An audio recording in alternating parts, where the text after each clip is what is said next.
Me llamo Elena. El coche del hospital me acaba de dejar en la acera, justo enfrente de la puerta de mi casa, la de toda mi vida. Cada paso con el andador es un universo de dolor, un recordatorio punzante de la cadera que me acaban de operar hace 3 días. Pero el dolor de los puntos y el metal se desvanece cuando levanto la vista. Allí junto a la puerta está mi maleta, la vieja de flores gastadas que me regaló mi marido. Encima, un sobre blanco. Meto la llave en la cerradura pero no gira. No encaja. La han cambiado. Y entonces, las últimas palabras de mi hijo Javier, antes de la operación, me golpean con más fuerza que cualquier bisturí. No te preocupes por nada, mamá. Es por tu seguridad, para que te cuiden bien. El frío de la tarde me cala los huesos, pero es el frío de esa mentira lo que me está congelando el alma. El mundo se me encoge hasta caber en este trozo de acera. Mi hijo y su mujer Lorena me han echado a la calle. Me han utilizado, han esperado a que estuviera convaleciente y vulnerable para dar el golpe final. Siento el peso de mis 72 años como nunca antes. Soy un estorbo, una viejecita con una cadera rota que se interpone entre ellos, y el valor de estos ladrillos, los mismos que mi difunto esposo y yo levantamos con el sudor de nuestra frente. Pero lo que ellos no saben, lo que su codicia les impide ver, es que no soy solo una anciana indefensa. Lo que ignoran es que en esa maleta raída, junto a mis pastillas para la tensión y un pijama de franela, también viaja el documento que puede convertir su sueño en su peor pesadilla. ¿Qué habrías hecho en mi lugar? Sentir que la sangre de tu sangre te arranca el techo y la dignidad de un plumazo, con una sonrisa y una palmadita en la espalda. Acompáñenme hasta el final y cuéntenme, ¿qué habrían hecho en mi lugar? Díganme también desde qué ciudad me escuchan, porque en este momento tan oscuro, necesito saber que no estoy sola en el mundo. Si quieren oír más historias como esta, donde la justicia, aunque tarde, a veces encuentra su camino, suscríbanse al canal. Vuestra compañía es un pequeño refugio para mí ahora mismo, una luz en medio de esta intemperie, que no es solo física, sino del alma. Con manos temblorosas cojo el sobre que descansa sobre mi maleta. Es la letra de Javier, esa caligrafía redonda que le enseñé a hacer en la mesa de la cocina. Abro el papel doblado. No hay un saludo cariñoso. No hay un «Mamá, espero que estés bien». Solo una frase, fría y burocrática, que intenta disfrazar la crueldad de un trámite legal. Solo es un trámite, mamá. Por tu seguridad. Mi seguridad. ¿Qué seguridad hay en dejar a tu madre recién operada en la calle, sin poder entrar en su propio hogar? Miro hacia la ventana de mi dormitorio, el que les cedí para que estuvieran más cómodos, y veo las cortinas nuevas que puso Lorena. Mi casa ya no es mi casa. Es su botín. La humillación es tan grande que me roba el aire. Me siento pequeña, invisible, como si mis 72 años de sacrificios, de coser hasta la madrugada para pagar la hipoteca cuando enviudé, de vender mis pocas joyas para que él fuera a la universidad, se hubieran borrado de un plumazo. Todo reducido a una maleta de flores viejas y a una nota insultante. El viento frío de febrero me azota la cara, mezclándose con las primeras lágrimas de rabia y de pena. Aprieto los puños sobre el andador, miro esa puerta cerrada y una pregunta se me escapa en un susurro roto, una pregunta que se lleva el viento. ¿Por qué, hijo? El frío del asfalto se me sube por las piernas, pero es un frío que conozco. Me recuerda a los inviernos de 1978, cuando mi Roberto y yo veníamos a este mismo solar, después de nuestros trabajos. Él llegaba con la ropa manchada de grasa del taller, y yo con el olor a lejía de la casa donde limpiaba. Aquí no había nada, solo tierra y la promesa de un hogar. Recuerdo el olor a cemento fresco, el peso de los ladrillos en mis manos agrietadas, y la risa de Roberto cuando me decía: poco a poco, Elena, ladrillo a ladrillo estamos construyendo nuestro palacio. Cada rincón de esa casa, cada pared, tiene el eco de nuestras risas y el sudor de nuestra juventud. Esos muros no son solo ladrillos, son el álbum de fotos de mi vida entera, el nido que levantamos, para que Javier, nuestro único hijo, creciera seguro y protegido. Cuando Roberto se fue hace 20 años, un cáncer se lo llevó demasiado pronto. Me hizo prometerle una cosa mientras le sostenía la mano, ya fría, en la cama del hospital. La casa es tuya, Elena, es tu refugio. Prométeme que nunca dejarás que se convierta en una jaula para nadie, ni siquiera para ti. Esa promesa se convirtió en mi motor. Me senté frente a la vieja máquina de coser de mi madre, una Singer negra y dorada, y empecé a aceptar encargos. Noches enteras cosiendo vestidos de primera comunión, arreglando bajos de pantalones, cambiando cremalleras. El zumbido de la máquina era mi única compañía en la madrugada, un sonido que me recordaba que cada puntada era un día más en mi casa, un día más cumpliendo mi palabra. Mis dedos se llenaron de pinchazos, pero mi corazón estaba tranquilo. Durante 10 largos años, mi vida fue un ciclo de tela, hilo y el sobre con el dinero para la letra de la hipoteca. Recuerdo el día que fui al banco a hacer el último pago. Fue en 2014. La cajera, una chica joven que podría haber sido mi nieta, me selló el recibo y me dijo: «Enhorabuena, señora Elena, ya es suyo del todo». Guardé ese papel como si fuera un tesoro. Lo metí en la misma caja de metal donde guardaba las fotos de mi boda. Sentí un orgullo inmenso, una paz que no había sentido desde que Roberto faltaba. Lo había conseguido.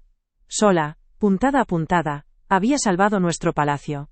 Había asegurado el futuro de Javier, o eso creía yo. La casa era la herencia más grande que podía dejarle, el fruto de toda una vida de trabajo silencioso y constante. Pero la casa no fue mi único sacrificio. Cuando Javier terminó el instituto y dijo que quería ir a la universidad, a estudiar empresariales, el corazón se me llenó de orgullo y de pánico a partes iguales. ¿De dónde iba a sacar yo el dinero para la matrícula? No se lo dije claro. Le sonreí y le dije que no se preocupara. Esa misma tarde saqué de mi armario la pequeña caja de terciopelo azul donde guardaba las joyas de mi madre. Una cadena de oro, unos pendientes a juego y un broche. Era lo único de valor material que tenía, el último recuerdo físico de ella. Fui a una joyería en la calle Mayor, con el corazón en un puño. El hombre me dio un fajo de billetes que me pareció una fortuna. Nunca le conté a Javier de dónde salió ese dinero. Él solo vio la oportunidad, no el precio que pagué por ella. Cuando él y Lorena me dijeron hace 3 años que las cosas les iban mal y que necesitaban un sitio donde vivir, no lo dudé. «Esta es vuestra casa», les dije. Y para que estuvieran más cómodos les ofrecí mi dormitorio, el principal, el que daba al jardincito trasero y tenía sol toda la mañana. «Nos vendría genial, mamá, así tenemos más espacio para cuando los niños crezcan», me dijo Lorena con una sonrisa. Yo me mudé a la habitación de invitados, la que da al patio interior, pequeña y oscura. Guardé mis cosas en cajas, la foto de Roberto, mis libros. Sentí que me encogía un poco, pero me repetía que era por el bien de la familia, que una abuela debe ayudar. Creí que estaba haciendo lo correcto, cediendo mi espacio por su felicidad. El primer aviso, la primera vez que sentí un frío extraño en el alma, fue hace poco más de un año. Estábamos en la cocina y Javier me vio contando las monedas para el pan. «Mamá, no te molestes con estas cosas», me dijo con un tono protector que ahora me suena a veneno. «Dame tu tarjeta de la pensión y yo te hago la compra y te saco el dinero que necesites. Así estás más tranquila y no tienes que andar con líos». Se la di. Confié en él como no iba a confiar en mi propio hijo. Él guardó la tarjeta en su cartera, junto a las suyas, y me dio una palmada en el hombro. «¿Ves? Así de fácil». Cada semana me daba un sobre con algo de dinero para mis gastos, y yo nunca pregunté por el resto. Me sentía cuidada, pero en el fondo, una vocecita me decía que había entregado mis llaves. Ahora, aquí en la acera con el dolor de la cadera y el de la traición, un recuerdo me golpea con la fuerza de un relámpago. La caja de metal. La caja donde guardé el recibo de la hipoteca. Allí dentro también está la escritura original de la casa. Recuerdo a Roberto volviendo del notario, agitando los papeles con una sonrisa de oreja a oreja. Esa noche, antes de guardarlos, me leyó una frase que yo no entendí bien entonces. Me dijo: «Elena, escucha esto, es importante. Aquí dice, que tienes el usufructo vitalicio. ¿Sabes lo que significa? Significa que, pase lo que pase, aunque el mundo se ponga del revés, esta casa es tuya para vivir en ella hasta tu último aliento. De aquí no te mueve nadie». En su momento, me pareció una cosa romántica, una promesa más. Ahora, en medio de esta pesadilla, esas palabras olvidadas suenan como el primer trueno de una tormenta que está a punto de desatarse. El cambio fue tan lento que al principio ni me di cuenta. Fue como una marea que sube poco a poco, hasta que un día te das cuenta de que el agua te llega al cuello. Cuando se mudaron, todo eran ayudas y buenas intenciones. Pero pronto, la cocina, mi santuario, dejó de ser mía. Lorena, con la excusa de organizar y modernizar un poco, suegra, empezó a cambiar mis sartenes de sitio, a tirar mis viejos tarros de legumbres para poner otros de diseño, todos iguales. Un día hice mis lentejas, las que a Javier siempre le habían encantado, y ella las miró con una mueca. «Le pones demasiado chorizo, mamá, eso es malísimo para el colesterol». Javier no dijo nada. Solo se sirvió un plato más pequeño que de costumbre y comió en silencio. Esa noche, entendí que ya no cocinaba en mi casa sino en la suya. Poco a poco, me fui volviendo invisible. Recuerdo una tarde, estaba sentada en mi sillón, el que Roberto y yo compramos en nuestra primera feria del mueble, y ellos estaban en el sofá, hablando de cambiar el salón. Podríamos tirar este aparador viejo y pintar la pared de un gris perla, dijo Lorena. Javier asintió. Y cambiar las cortinas, estas de flores están muy anticuadas. Hablaban de mis cosas, de mis recuerdos, como si yo no estuviera allí, como si fuera parte del mobiliario que pensaban desechar. No levanté la voz. ¿Qué iba a decir? Me encogí un poco más en mi sillón, y sentí como las paredes de mi propio hogar empezaban a expulsarme sin mover un solo ladrillo. Era una sensación helada, la de no pertenecer al lugar que habías construido con tus propias manos. Luego empezaron a aislarme. Mi mejor amiga, Carmen, la vecina del segundo, venía a tomar café conmigo los martes. Una tarde, llamó al timbre, y fue Lorena quien abrió. La oí decirle con una voz melosa y falsa: «Ay, Carmen, qué pena, pero es que mi suegra está ahora descansando. Se cansa muchísimo, ya sabes, la edad no perdona». Yo estaba en la cocina, escuchándolo todo, con el corazón hecho un puño. Carmen no volvió a insistir mucho. Mis otras amigas, las del centro de mayores, dejaron de llamar, porque desconectaron el teléfono fijo. Total, mamá, si ya nadie lo usa, y es un gasto tonto.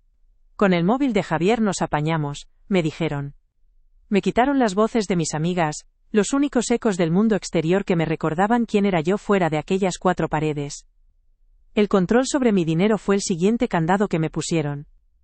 Después de quedarse con mi tarjeta de la pensión, Javier me daba un sobre cada lunes con algo de efectivo para mis pequeños gastos. Al principio era una cantidad razonable, pero con los meses, el sobre adelgazaba. Un día le pedí un poco más, quería comprarme una lana especial para hacerle un gorro a mi nieto Lucas. Lorena, que lo oyó desde la cocina, respondió por él. Pero mamá Elena, si ya tiene muchos gorros. No gaste por gastar, que el dinero no crece en los árboles. Lo dijo como si yo fuera una niña caprichosa pidiendo un caramelo. La humillación me quemó por dentro. Yo, que había contado cada peseta para pagar esta casa, ahora tenía que pedir permiso para comprar un ovillo de lana. Y mi cadera, ay mi cadera, llevaba meses quejándome de un dolor punzante, un pinchazo que me dejaba sin aliento al subir la escalera. Cada vez que lo mencionaba, me despachaban con un «son achaques de la edad, mamá», o un «tómate un paracetamol y descansa». Ignoraron mi dolor, lo minimizaron hasta que una mañana no pude levantarme de la cama. El médico de urgencias fue claro. La artrosis había avanzado demasiado, la operación era inevitable y urgente. Ahora lo veo todo con una claridad que duele. No fue solo negligencia, fue una estrategia. Necesitaban que el dolor se volviera insoportable. Necesitaban una excusa perfecta para sacarme de la casa durante unos días. Mi sufrimiento fue su oportunidad, la antesala de su plan maestro. En medio de tanta soledad, sintiendo cómo me iban borrando poco a poco de mi propia vida, me pregunto si alguien puede entenderme. Por eso os pido, contadme por favor desde qué ciudad o desde qué país me estáis escuchando. Necesito sentir que no estoy sola en esto, que hay gente buena al otro lado del silencio. Saber que vuestra compañía cruza fronteras es como un pequeño abrazo para mi alma ahora mismo, una prueba de que la bondad todavía existe en algún rincón del mundo. Vuestras palabras son la única ventana que tengo ahora mismo. El golpe de gracia llegó una tarde de domingo, unas semanas antes de la operación. Me sentaron en la mesa del comedor, como si fuera una reunión importante. Javier, con un tono serio que no le había visto nunca, sacó unos papeles. Mamá, hemos estado pensando, con la operación y todo, lo mejor es que nos des un poder notarial. Es solo para poder ayudarte con los trámites del banco, pagar facturas, hablar con los médicos, por si tú no puedes, es por tu bien, para protegerte. La palabra, protegerte, sonaba hueca, peligrosa. Sentí un nudo en el estómago, una alarma silenciosa que me gritaba que no lo hiciera, que aquello era una trampa. Pero estaba cansada, me dolía la cadera y, en el fondo de mi corazón, una parte de mí todavía quería creer en la bondad de mi único hijo. Dudé. Miré los papeles, la letra pequeña que no podía leer sin mis gafas de cerca. Vi la cara de expectación de Javier y la sonrisa tensa de Lorena. Fue ella quien dio el paso final. Cogió el bolígrafo de la mesa y me lo puso suavemente en la mano, cubriendo la mía con la suya. Su mano estaba fría. Venga, suegra, no lo piense tanto. Firme aquí y ya está, me susurró con una dulzura que me heló la sangre. Es solo un papelito para que podamos cuidarla mejor, no se preocupe por nada. Y yo, tonta de mí, firmé. La insistencia con la que me hablaban de la operación de cadera debería haberme puesto en alerta. No era una preocupación genuina, de esas que se notan en los ojos cansados de un hijo que vela por su madre. Era una prisa extraña, una urgencia que no encajaba con el cariño. Cuanto antes te operes, mamá, antes te recuperas, me decía Javier, casi como si estuviera recitando el eslogan de un seguro. Lorena asentía a su lado, con una sonrisa que no le llegaba a la mirada. Piénsalo, suegra, así para el verano ya estás como nueva, sin dolores. Me lo envolvían en papel de regalo, como si la cirugía fuera un capricho, un viaje al balneario, y no una intervención seria que me dejaba asustada y vulnerable. Sentía su impaciencia como una corriente de aire frío bajo la puerta, una señal de que algo se estaba gestando en la oscuridad de sus intenciones. La confirmación de mis peores miedos llegó una noche, 2 semanas antes de la fecha programada en el hospital. Yo me había ido a mi cuarto, el pequeño, el que daba al patio interior, pero me levanté a por un vaso de agua. La puerta del salón estaba entornada y les oí hablar en susurros, creyendo que yo dormía profundamente. La voz de Lorena fue un silbido venenoso. ¿Estás seguro de que no sospecha nada? Y la respuesta de Javier, mi hijo, el niño al que le curé las rodillas raspadas y le leí cuentos hasta que se quedaba dormido, me partió el alma en 2. Tranquila. En cuanto esté en el hospital, lo hacemos. Un par de días y todo listo. Será rápido. No dijeron qué era lo que hacían. No hizo falta. El frío no me entró por los pies descalzos sobre el suelo de baldosas, sino directamente en el corazón. Me di la vuelta sin hacer ruido, volví a mi cama y me quedé mirando el techo, sintiendo cómo mi casa se convertía en territorio enemigo. A partir de esa noche, viví en una especie de niebla, una pesadilla lúcida. ¿Qué podía hacer? ¿Enfrentarme a ellos? Me habrían llamado loca, paranoica. Habrían torcido la situación para hacerme sentir culpable, para acusarme de ser una vieja desagradecida que imaginaba cosas. Estaba atrapada. Cada gesto suyo, cada palabra amable, se había vuelto una amenaza velada. Cuando Lorena me traía un té a la cama, me preguntaba si no estaría buscando las llaves de mi caja de documentos.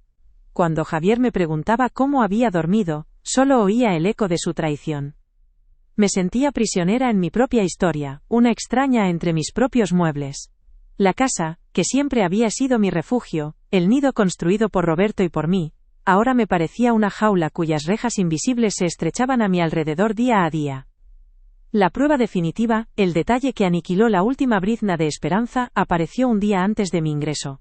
Estaba sentada en mi sillón, intentando leer, cuando vi a Lorena en el salón. Tenía en la mano un pequeño metro de costura, de los míos, y estaba midiendo el ancho de la ventana principal, la que da a la calle. Lo hacía con disimulo, como si estuviera comprobando algo sin importancia. Cuando notó que la miraba, se sobresaltó y guardó el metro en el bolsillo a toda prisa. Nada, suegra, cosas mías, pensando en voz alta, dijo con una risa nerviosa. Pero yo lo vi claro. No estaba pensando en voz alta. Estaba tomando medidas para unas cortinas nuevas, sus cortinas. Para su casa. En ese instante comprendí que ya no había vuelta atrás. Ya me habían borrado. Solo faltaba el trámite de sacarme físicamente de allí. La mañana que vinieron a buscarme para llevarme al hospital, la atmósfera en casa era irrespirable. Javier y Lorena se movían con una eficiencia casi robótica, una amabilidad forzada que resultaba más cruel que un insulto. Él cogió mi maleta, la de las flores gastadas, y la llevó hasta la puerta con un cuidado exagerado. ¿Llevas todo, mamá? ¿El pijama? ¿El neceser? Me preguntó sin mirarme a los ojos. Lorena me ajustó el cuello de la bata con unas manos que sentí heladas. Verás qué bien te tratan, Elena. Estarás en las mejores manos. Su actuación era impecable, la de 2 hijos devotos cuidando de su madre enferma. Pero yo sabía la verdad. No me estaban llevando al hospital para que me curaran. Me estaban escoltando a la puerta de salida de mi propia vida. El viaje en coche fue un tormento silencioso.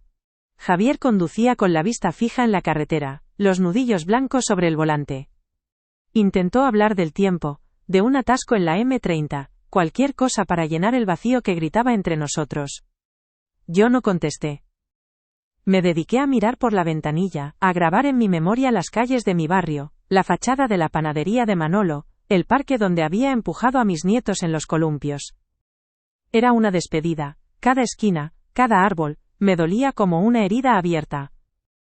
Sentía que me estaban arrancando las raíces de cuajo, y que ese coche no avanzaba hacia un hospital, sino hacia un exilio del que quizás no podría volver. La ciudad, mi ciudad se me antojaba lejana, como un paisaje visto desde el lado equivocado de un cristal. Al llegar a la puerta de urgencias, Javier aparcó en doble fila.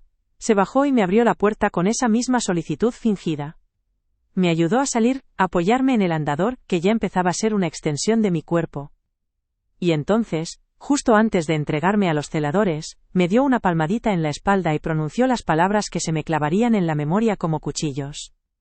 No te preocupes por nada, mamá, es por tu seguridad, para que te cuiden bien. Le sostuve la mirada un segundo, buscando un rastro de duda, de arrepentimiento, del niño que yo había criado. No encontré nada. Solo un vacío frío, la determinación de quien ha tomado una decisión, y no piensa dar marcha atrás. Vi cómo se metía en el coche y se alejaba sin mirar atrás. Mientras me llevaban por los pasillos blancos y asépticos del hospital, tumbada en una camilla, las luces del techo pasaban una tras otra sobre mis ojos. Las voces de las enfermeras a mi alrededor sonaban lejanas, como un eco. Mi mente no estaba en la anestesia, ni en el cirujano, ni en el miedo al dolor.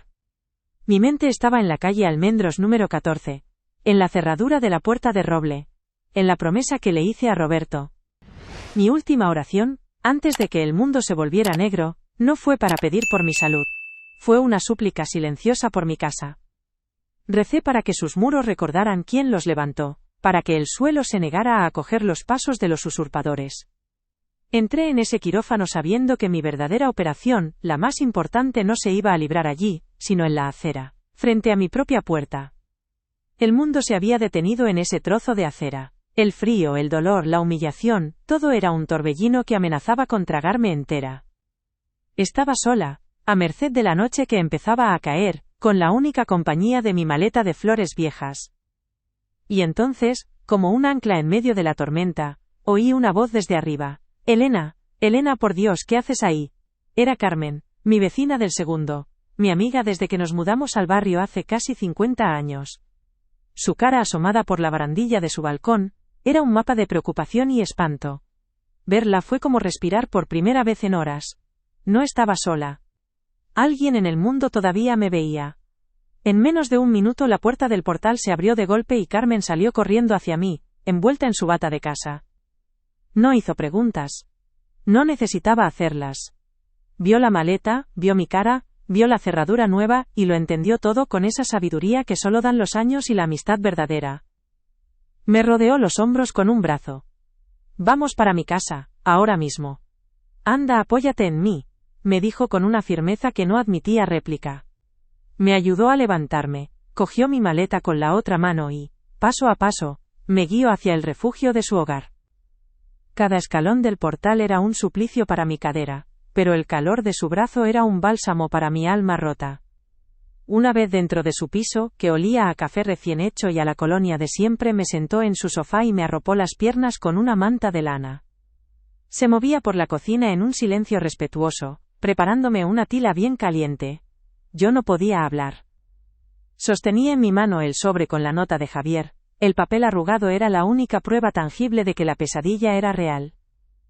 Carmen se sentó a mi lado, me puso la taza humeante en las manos y me dijo: «Tómate esto, Elena. No tienes que decir nada ahora. Estás en tu casa. Aquí estás a salvo». Su presencia era un muro contra la crueldad del mundo.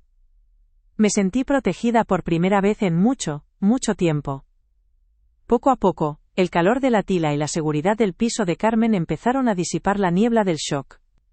El dolor seguía ahí, pero ahora estaba acompañado de una rabia fría y lúcida.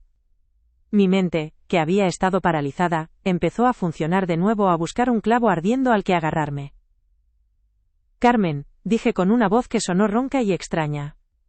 «En la maleta, dentro de la maleta hay una caja de metal, una caja vieja de galletas. ¿Puedes buscarla, por favor?» Necesitaba mis papeles. Necesitaba tocar algo que fuera mío, que me recordara quién era yo antes de que me convirtieran en un estorbo con una cadera rota. Carmen, sin dudarlo, abrió mi maleta y rebuscó entre los pijamas y las medicinas hasta que encontró la vieja caja de metal, abollada por el paso de los años. Me la entregó con solemnidad, como si contuviera un tesoro. Y, en cierto modo, lo hacía. Contenía mi vida. Dentro, junto a la foto de mi boda y el último recibo de la hipoteca pagada, había un fajo de papeles amarillentos, doblados en 4. La escritura original de la casa. Hacía años, décadas, que no la miraba. Con los dedos aún temblorosos por el frío y la emoción, la saqué de la caja. El tacto del papel grueso y antiguo me devolvió a la tierra. La desplegué sobre la mesita de centro. El lenguaje era enrevesado, lleno de términos legales que se me escapaban. Pero mis ojos no buscaban entenderlo todo, buscaban un recuerdo, un eco de las palabras que mi Roberto me dijo aquella tarde, al volver del notario, con una sonrisa que iluminaba toda la casa. Elena, he dejado todo bien atado para que nunca te falte tu techo, me había dicho. Pasé las páginas con cuidado, casi con reverencia, sintiendo el peso de la historia en cada palabra mecanografiada. Mi corazón latía con una mezcla de miedo y una esperanza diminuta, casi irracional. Y entonces en la tercera página la vi, una cláusula. Una frase que destacaba del resto, clara y contundente. Se establece un derecho de usufructo vitalicio sobre la totalidad de la finca a favor de doña Elena García López. La leí una vez. Y otra. Y una tercera. Usufructo vitalicio. El derecho a usar y disfrutar de la casa hasta el último día de mi vida. Recordé la cara de Roberto explicándomelo, con palabras sencillas para que yo lo entendiera.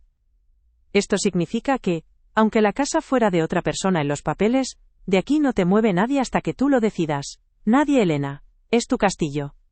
Una ola de claridad me golpeó con la fuerza de un rayo.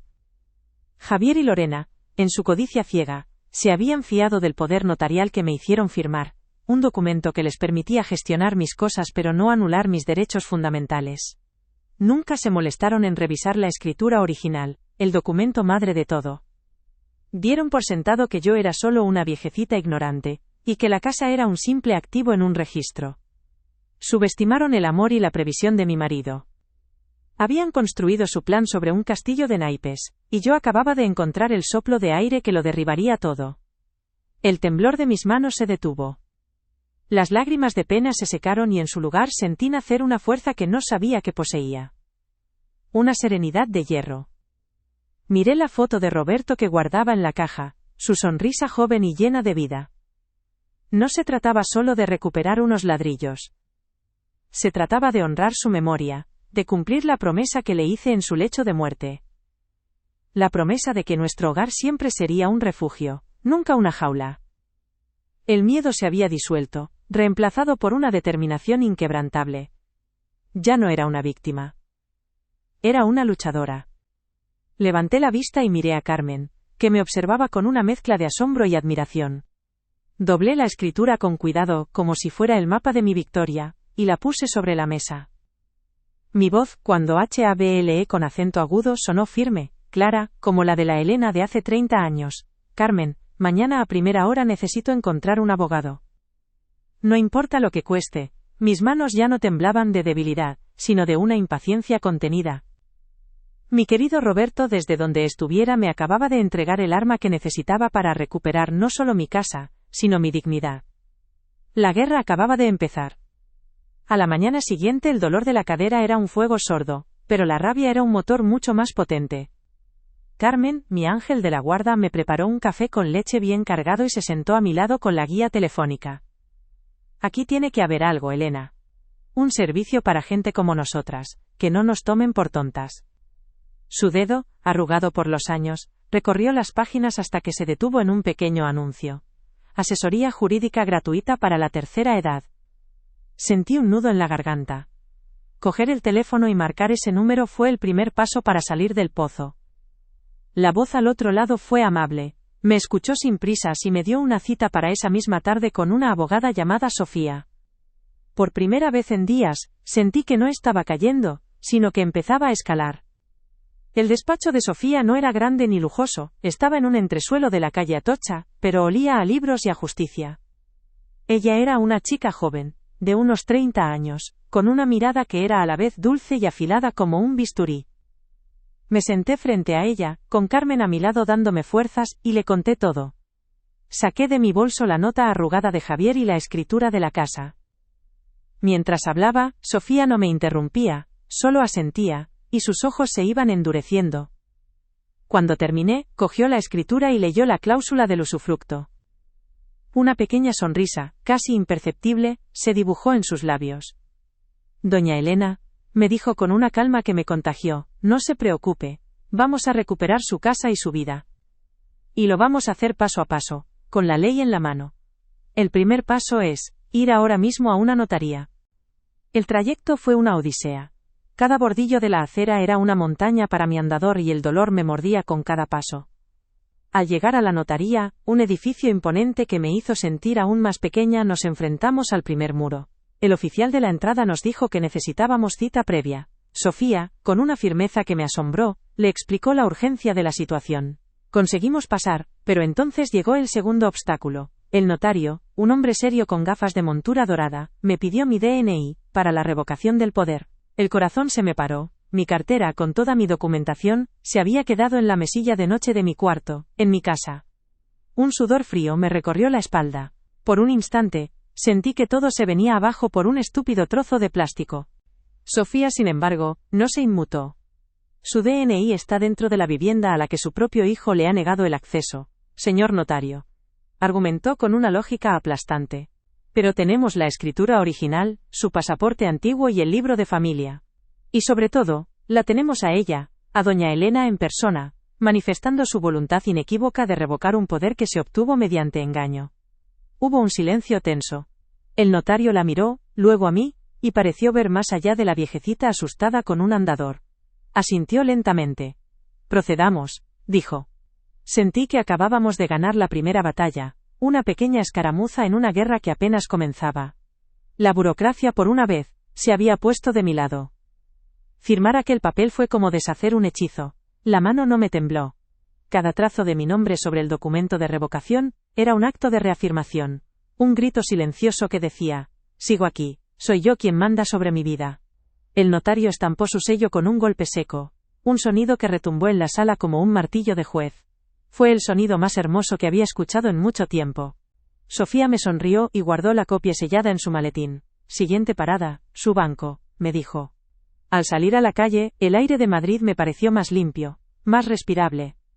Había recuperado la primera llave, la más importante, la de mi propia voluntad. La cola en el banco era interminable. El dolor en la cadera volvió a hacerse notar, punzante y cruel. Me apoyé en el andador, viendo pasar a la gente con sus prisas, sus vidas normales, sintiéndome invisible de nuevo. Pero esta vez era diferente. A mi lado, Sofía esperaba con una paciencia de granito. Y en mi bolso, el papel de la notaría ardía como un carbón encendido. Cuando por fin nos tocó, el director de la sucursal, un hombre joven, con un traje demasiado ajustado, nos recibió con una cortesía distante. Escuchó a Sofía, miró el documento de revocación con escepticismo y leyó mi nombre. Su expresión no cambió, pero sentí una corriente de duda en el aire. Se levantó y dijo, un momento por favor, tengo que verificar esto. Los minutos que tardó en volver se me hicieron eternos. Mi mente no paraba de dar vueltas. Pensaba en el dinero de mi pensión, en los pequeños caprichos que me había negado a mí misma durante años para ahorrar, en la facilidad con la que Javier se lo había estado llevando. ¿Y si había vaciado la cuenta? ¿Y si ya era demasiado tarde? Miré a Sofía, pero ella estaba tranquila, con la vista fija en la puerta del despacho. El director volvió, se sentó y me miró directamente a los ojos, esta vez con una pizca de respeto. Doña Elena, dijo con voz clara, el poder notarial ha sido oficialmente revocado en nuestro sistema. A partir de este mismo instante, nadie más que usted tiene acceso a sus cuentas. Nadie puede tocar su dinero. Una ola de alivio tan inmensa me recorrió que tuve que agarrarme a los brazos del sillón para no derrumbarme. Pedimos un extracto de los movimientos del último año. Mientras lo imprimían, el móvil de Sofía vibró. Lo miró y su cara se ensombreció. Me giró la pantalla sin decir una palabra. Era un anuncio de un portal inmobiliario. Reconocí la foto al instante. Era la fachada de mi casa, el geranio que yo misma había plantado en la ventana. El titular decía, oportunidad única. Chalet en venta en zona tranquila, La sangre se me heló en las venas. No solo me habían echado, sino que ya estaban intentando vender mi vida, mis recuerdos, el palacio que Roberto y yo habíamos construido ladrillo a ladrillo. La crueldad de su plan era más profunda y oscura de lo que jamás hubiera podido imaginar. Creían que lo tenían todo atado, que con un papel firmado a traición y una madre convaleciente ya habían ganado la partida. Pero se equivocaron de abuela y, sobre todo, subestimaron el amor de mi marido y su afán por protegerme incluso después de muerto. Quédense conmigo hasta el final, porque la trampa que me tendieron tenía un fallo que su codicia les impidió ver. Y el giro que esta historia está a punto de dar, es algo que ellos ni en sus peores pesadillas se imaginan. No se muevan de ahí, por favor, necesito vuestra compañía ahora más que nunca. Esa noche, de vuelta en el piso de Carmen, exhausta pero con una extraña sensación de poder, mi viejo teléfono móvil, el que llevaba en el bolso, empezó a vibrar sobre la mesa. En la pantalla parpadeaba el nombre de Javier. Lo dejé sonar. El silencio que siguió fue breve. Volvió a sonar. Y de nuevo, lo ignoré. Un minuto después, la pantalla se iluminó con la notificación de un mensaje de WhatsApp.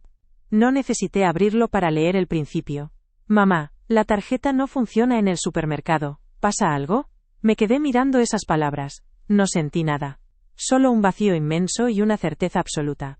El primer temblor de su terremoto autoinducido acababa de empezar. El poder, silenciosamente, había cambiado de manos. Al día siguiente, el plan de Sofía se puso en marcha con una precisión que me daba vértigo. Me explicó que no bastaba con tener la razón, había que ejecutarla con la fuerza de la ley. Un agente judicial nos acompañaría hasta mi puerta. La idea me revolvía el estómago. No quería un espectáculo, no quería que los vecinos me vieran en esa tesitura, pero Sofía fue muy clara. Elena, la dignidad no se recupera pidiendo permiso, se recupera ejerciendo tus derechos. Y tu derecho es volver a tu casa. Pasé la mañana en un duermevela, sentada en el sofá de Carmen, mirando el reloj de la pared. Cada tic-tac era un latido más cerca de la hora de la verdad. Carmen me preparó una tila, pero no pude probarla. Tenía un nudo en la garganta tan grande como el miedo y la esperanza que luchaban dentro de mí. A las 5 de la tarde en punto un coche discreto paró frente al portal. De él se bajó un hombre de traje gris con un maletín y Sofía. Me ayudaron a bajar y caminamos los pocos metros que nos separaban de mi puerta. Cada paso con el andador sobre la acera era un eco del día en que me encontré tirada allí. Pero esta vez no estaba sola. Esta vez la ley caminaba a mi lado. Sofía se adelantó y pulsó el timbre. El sonido, que yo conocía tan bien, me pareció el de una campana anunciando el final de un combate. El corazón me martilleaba en el pecho con tanta fuerza que temí que se me saliera. Esperamos en un silencio denso, cargado de todo lo que no se había dicho, de toda la humillación acumulada. La puerta se abrió y apareció Lorena. Llevaba ropa de estar por casa, el pelo recogido en un moño deshecho. Su cara pasó de la curiosidad a la confusión, y luego al puro espanto en cuestión de segundos. Sus ojos se fijaron en mí, luego en Sofía y, finalmente, en el hombre del traje gris, cuya presencia no presagiaba nada bueno para ella. ¿Qué pasa?, preguntó con un hilo de voz, intentando mantener una compostura que ya se le escapaba. Detrás de ella apareció Javier, atraído por el silencio. Su sonrisa de bienvenida se congeló en su rostro al vernos. Vio el maletín del agente judicial y supo, en ese mismo instante, que el juego se había terminado. Su castillo de naipes, construido sobre la mentira y la crueldad, estaba a punto de derrumbarse. El agente judicial, con una profesionalidad impasible, dio un paso al frente y le entregó a Javier un sobre oficial. No hizo falta que dijera mucho. Sofía, con una voz tranquila pero firme, se encargó de traducir la ley a la realidad. Esta es una orden judicial, dijo, mirándolos a los dos. Doña Elena García López, es la usufructuaria vitalicia de esta vivienda. Un derecho que prevalece sobre cualquier otra consideración. La orden establece que deben desalojar el inmueble en un plazo de 48 horas. Las palabras usufructo vitalicio y desalojo flotaron en el aire, letales y definitivas. El mundo pareció detenerse en el umbral de mi propia casa, y por primera vez en meses, sentí que el suelo bajo mis pies era firme. Javier cogió el papel con una mano que temblaba visiblemente, sus ojos recorrían las líneas una y otra vez, como si no pudiera comprender lo que leían. La palidez de su rostro era casi enfermiza. Lorena se había quedado muda, con la boca entreabierta, mirando de su marido a mí, como si esperara que yo dijera que todo era una broma de mal gusto. Pero yo permanecí en silencio, apoyada en mi andador, sosteniéndole la mirada a mi hijo. No había odio en mis ojos, solo una tristeza inmensa, y la determinación de quien ha llegado al final de un camino de dolor. Vio en mi silencio, que no había vuelta atrás.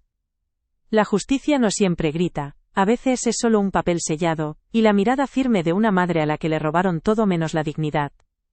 Pero esto no puede ser, balbuceó Javier, buscando la mirada de Sofía como un náufrago. Nosotros teníamos un poder, ella nos lo dio. Su voz era un quejido, el último intento desesperado por aferrarse a su mentira.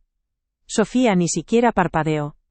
Ese poder fue revocado legalmente hace 2 días, contestó con una calma glacial. Y aunque no lo hubiera sido, un poder de gestión no les autoriza a expulsar a la propietaria de su hogar, ni a anular un derecho de usufructo vitalicio. Lo que han hecho es ilegal y cruel, y ahora deben atenerse a las consecuencias. No hubo más argumentos.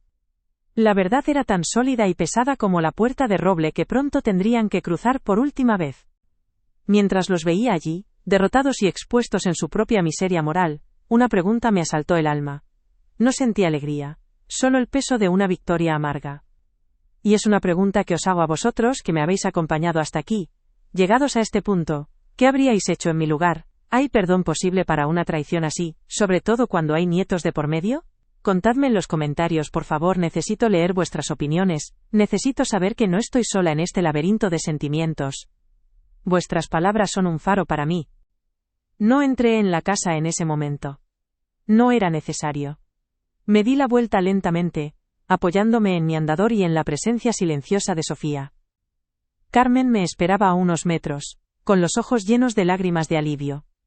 Mientras me alejaba oí la voz de Javier a mi espalda, rota, despojada de toda su arrogancia. No gritó, no suplicó. Solo dijo una palabra que llevaba meses sin oírle pronunciar con verdadero significado, una palabra que ahora sonaba a abismo. Pero mamá. No volví a cruzar esa puerta hasta que pasaron las 48 horas que marcaba la ley. Carmen y Sofía insistieron en acompañarme. El cerrajero, un chico joven y respetuoso, tardó apenas 10 minutos en cambiar el bombín. Me entregó 2 llaves nuevas, relucientes. Solo 2 copias, por favor. Le dije, y supe que esa frase era el primer ladrillo de mi nueva vida. Los primeros días fueron extraños, como moverse por la casa de un desconocido que se parecía mucho a mí. Olía a ellos, a su ambientador de pino y a la prisa con la que se fueron. Poco a poco, con paciencia y lejía, fui borrando sus huellas. Quité las cortinas grises y volví a colgar las mías, las de flores. Fui al banco y con mi DNI y el corazón firme cancelé la vieja tarjeta y me dieron una nueva, con mi nombre y un PIN que solo yo conocía.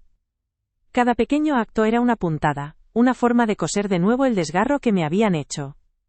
La llamada de Javier llegó una semana después. Su voz al otro lado del teléfono era un eco lejano, despojada de toda la arrogancia que la había caracterizado. No hubo un perdón, ni una disculpa. Solo una pregunta práctica sobre la ropa de los niños que se había quedado. Mi respuesta fue serena, ensayada en el silencio de mi salón. Javier, puedes venir a por sus cosas el sábado por la mañana. Las dejaré en unas bolsas en el porche.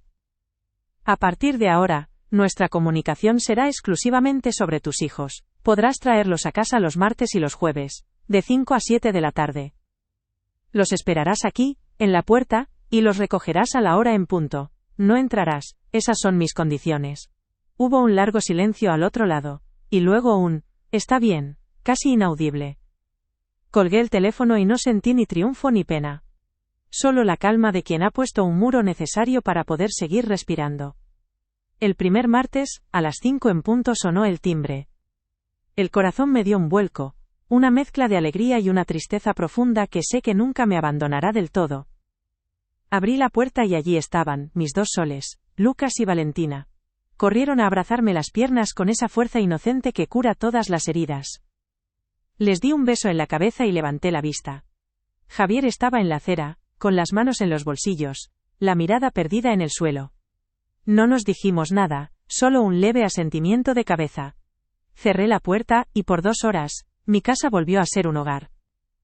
El olor a bizcocho recién hecho llenó la cocina, y sus risas resonaron por el pasillo mientras les leía un cuento en mi sillón. En esos momentos no existen abogados, ni traiciones ni puertas cerradas. Solo existimos nosotros tres, y el amor inquebrantable que nos une. Es un amor que ahora debo proteger con límites de acero.